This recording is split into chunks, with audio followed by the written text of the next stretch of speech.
Hello mes amis de YouTube, bonne heureuse année 2023. Une nouvelle année commence, une année où on a plein de résolutions, on veut bousculer certains codes, on veut dépasser nos limites, mais n'oublions pas les leçons à tirer de 2022. Je vais te présenter dans cette vidéo là 4 business, sinon 5 business qui ont ruiné en 2022. Si tu veux te lancer en business cette année et que tu veux vraiment exceller sans perdre énormément d'argent, je t'invite à suivre cette vidéo jusqu'à la fin, jusqu'à voir le dernier business qui va sûrement te surprendre. On se dit à tout de suite.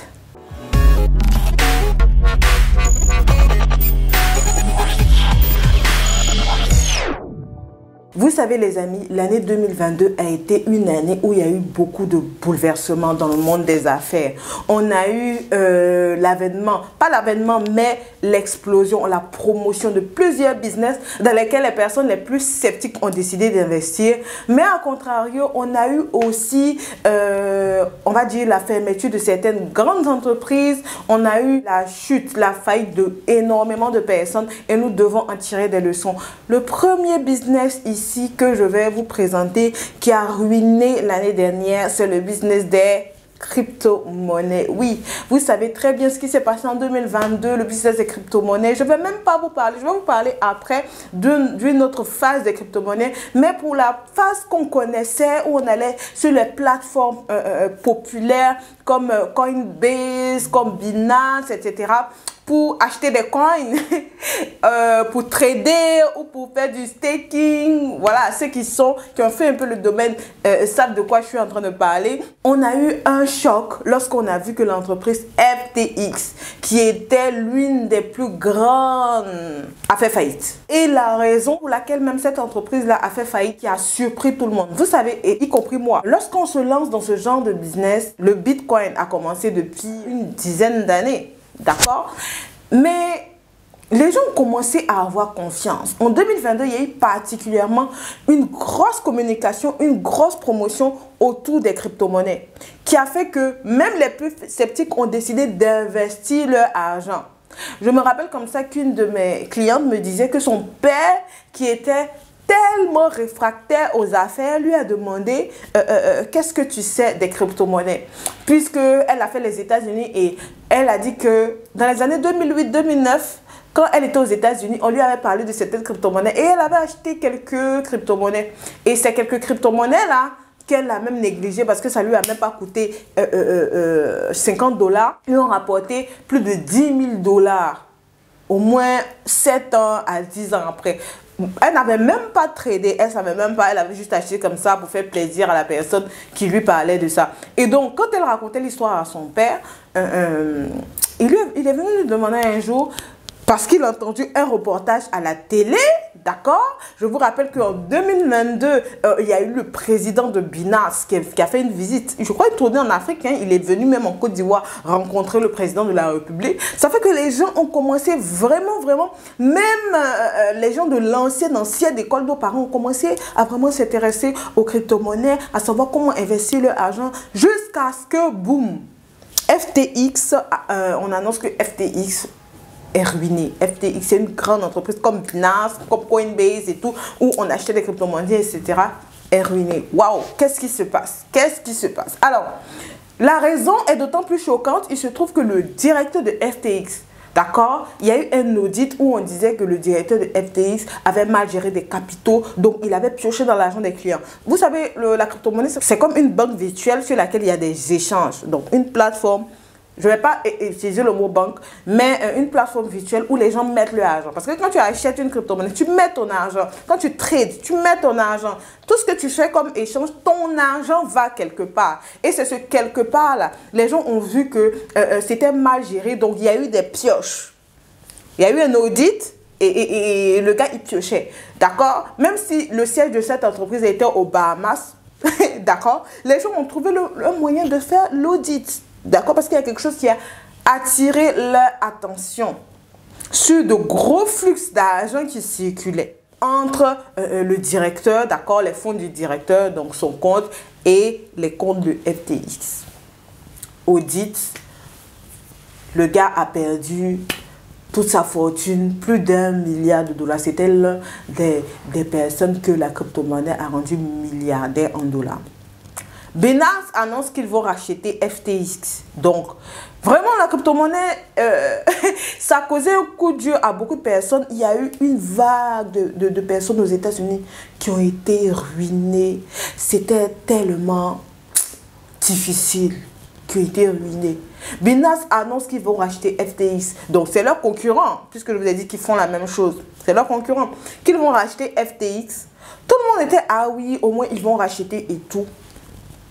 Quelque temps plus tard, le DG de Binance annonce qu'il se retire. Pourquoi? Parce qu'il s'est rendu compte qu'il y avait une magouille au sein des capitaux de FTX. Waouh! Des personnes aux États-Unis, vous savez, des stars aux États-Unis avaient communiqué sur ces plateformes-là. Et les gens sont allés prendre leur argent, tout leur argent pour investir. Ils ont tout perdu. D'accord? Donc, il y avait vraiment un remous où on disait que il y a des personnes qui ont perdu l'argent qui disaient qu'ils allaient poursuivre les stars qui ont fait la promotion des crypto-monnaies parce qu'ils ne leur ont pas dit qu'ils devaient forcément trader. Donc, je prends un exemple. Tu investis en Bitcoin, tu achètes, je ne sais pas, 10 000 ou 100 000 dollars de Bitcoin. Tu te dis que voilà, c'est le game, ah, tu achètes, tu fais du staking, tu te reposes, ça va augmenter. Mais non, ils ne savaient pas qu'il fallait trader. Et là encore, il faut être expert, il faut surveiller et tout, et tout, et tout. Du coup, ils se sont sentis arnaqués.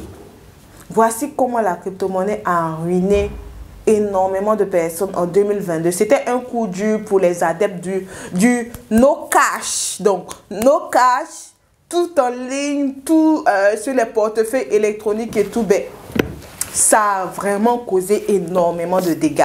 Et j'en suis énormément désolée. En deuxième point, deuxième business.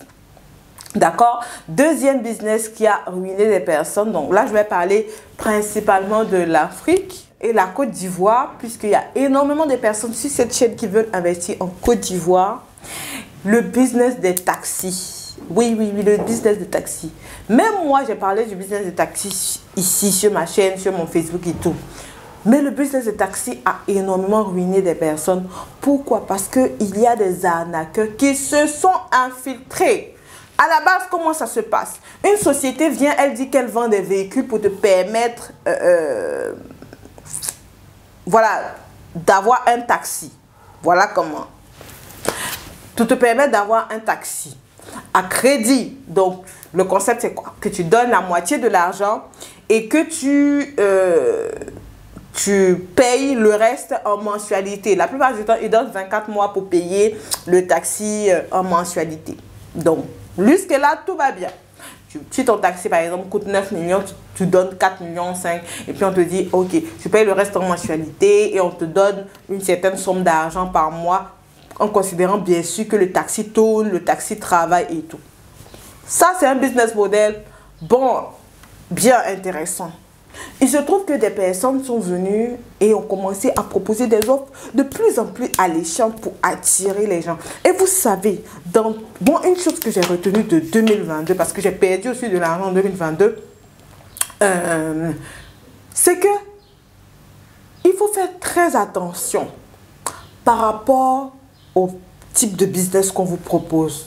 Les grands investisseurs même disent que un business que tu investis, il y a ce qu'on appelle la récupération du capital investi. Récupération du capital investi. Et cette récupération-là se fait sur un temps selon un pourcentage.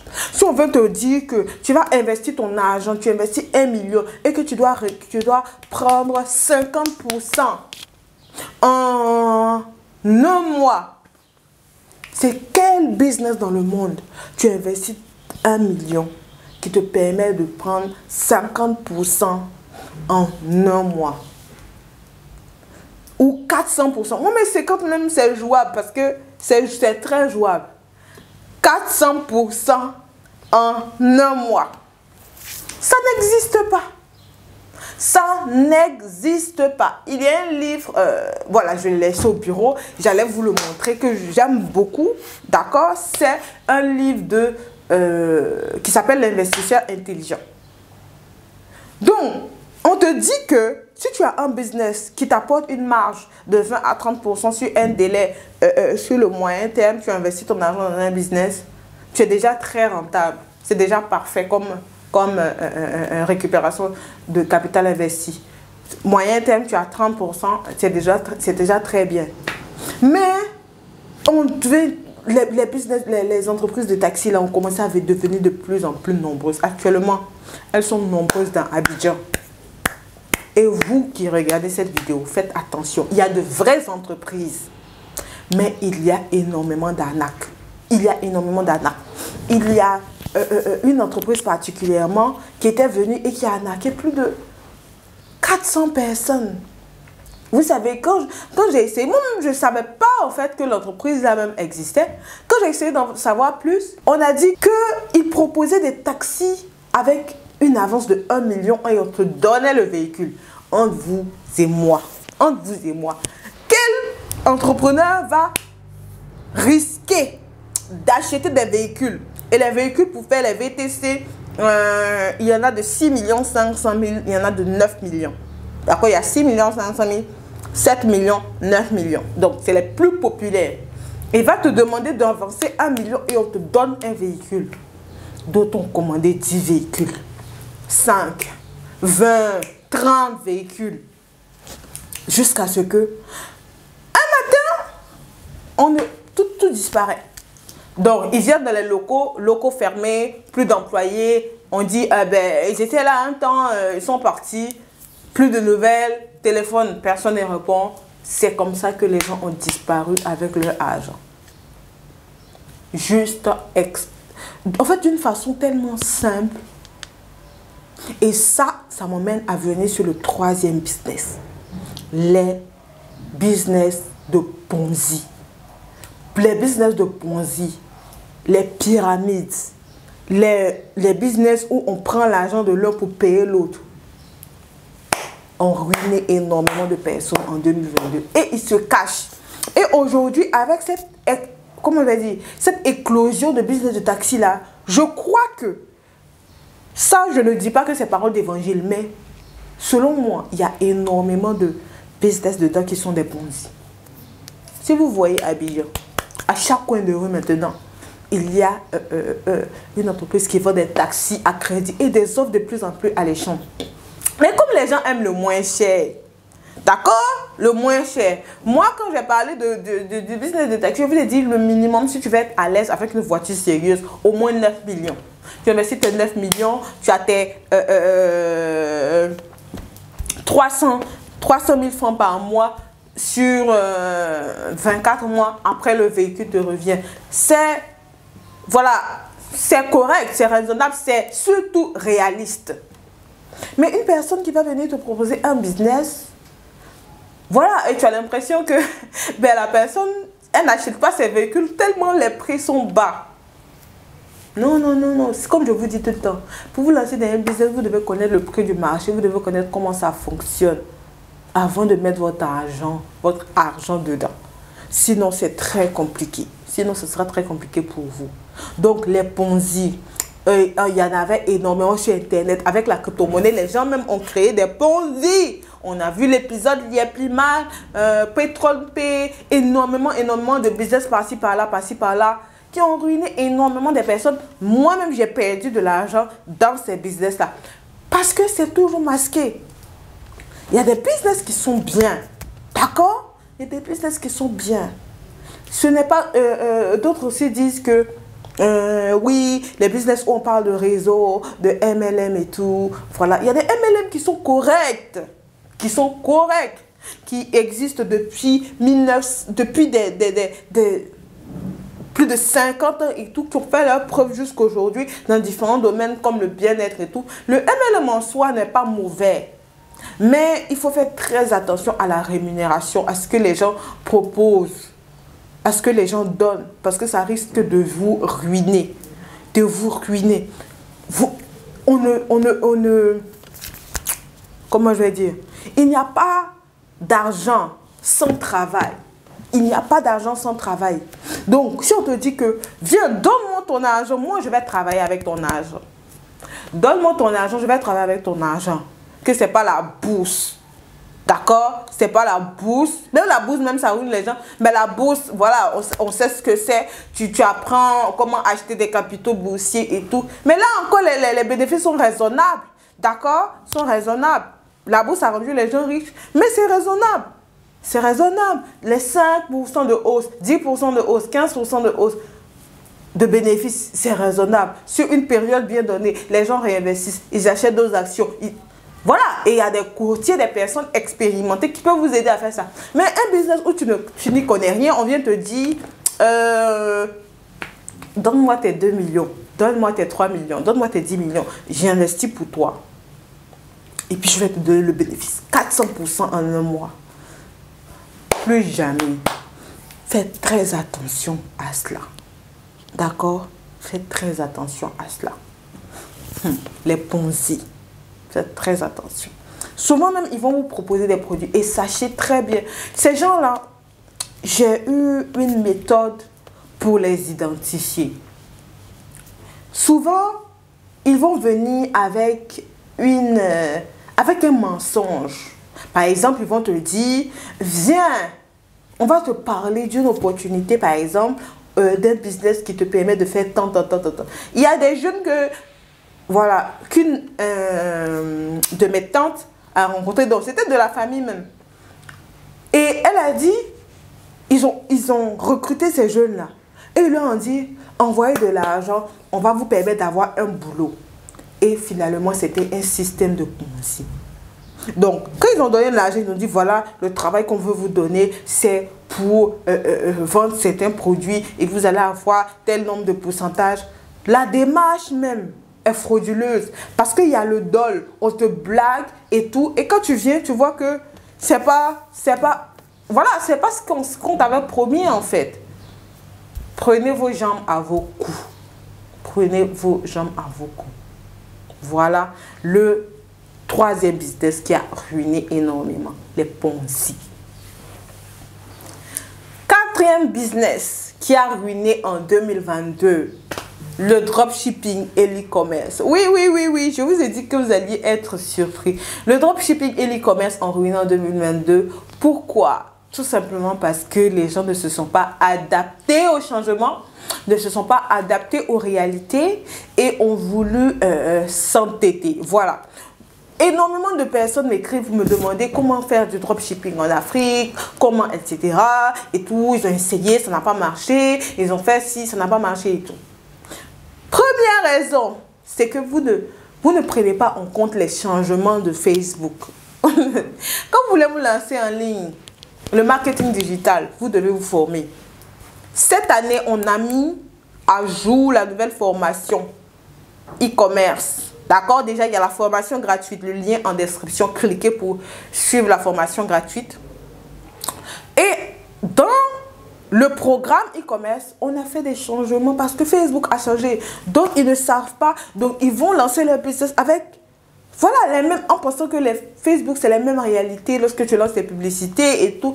Non, c'est plus les mêmes réalités. Donc, soit ils se font bloquer, soit ils perdent énormément d'argent. Voilà, soit il faut des choses qui font que les publicités ne marchent pas et tout. Il y en a aussi. Vous voulez vous lancer, vous êtes en Afrique ou bien vous êtes en Europe, vous voulez faire du dropshipping avec Shopify. Vous savez, aujourd'hui, pour réussir avec Shopify, il faut créer une marque. Si tu veux avoir... Le dropshipping classique où tu prenais des produits sur AliExpress, tu mettais et tout, tu fais des publicités pour attendre, tu payes des influenceurs et tout, ça ne fonctionne pas. Ça ne fonctionne pas. Mais pourquoi? Parce qu'aujourd'hui, AliExpress a gâté le marché. AliExpress fait des publicités sur TF1. Donc, vous pensez que vos produits qui sont sur AliExpress, qu'on voit à 4 $, les gens vont voir ça sur votre site à 20 $, ils vont payer. Ils ne vont pas payer. Et ça fait que les gens investissent énormément dans la publicité Facebook. Énormément dans la publicité Facebook. Énormément dans la publicité Facebook pour rien. Pour zéro. Donc, ils ont perdu leur argent. Et voilà. Ils cherchent encore maintenant. Ils se disent que, ah oui, les gens qui parlent de dropshipping e-commerce, ce sont des arnaqueurs. Ils ont fait mon argent perdu. Mais non, c'est pas ça. Tu ne savais pas comment t'y prendre, tout simplement. C'est tout. Tu ne savais pas comment t'y prendre. Et donc, je vous conseille cette année de vous reformer, de vous mettre à jour dans votre formation. Notre programme e-commerce plus publicité en ligne, parce qu'on parle de la publicité Facebook, la publicité Google, YouTube, la publicité TikTok, d'accord, est disponible. Cliquez dans la barre de description pour avoir toutes les informations de la formation et profiter de l'offre promotionnelle 197 € au lieu de 397 €. D'accord? Et vous allez voir que cette année, tout sera différent. Alors les amis, voilà ce que j'avais à partager dans cette vidéo pour vous. Prenez soin de vous, on se retrouve pour la prochaine vidéo bientôt. Je suis de retour et sur cette chaîne, ça va déménager. Ciao!